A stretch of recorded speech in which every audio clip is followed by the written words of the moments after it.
आपण शिकलेलो आहोत प्रॉब्लेम सेट 45 मधलं आपण तिसरा प्रश्न घेत आहोत.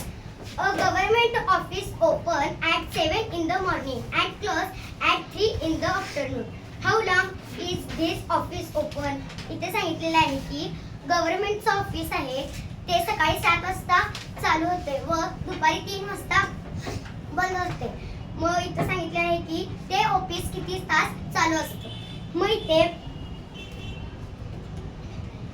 तर इथं दुपारी 3 म्हणजे आता आपण दुपारचे 12 आता 1 वाजल्यानंतर आपण 24 तासाची घड्याळात 13 म्हणतो म्हणजेच असते. मग इथं येते 15 आणि 7 म्हणजे 7 का असते कारण की ते सकाळचेच असते त्यामुळे ते 7च असते. तर आपण 15ची आणि 7ची वजाबाकी करायची आहे. 15तून 7 गेले राहिले किती 8.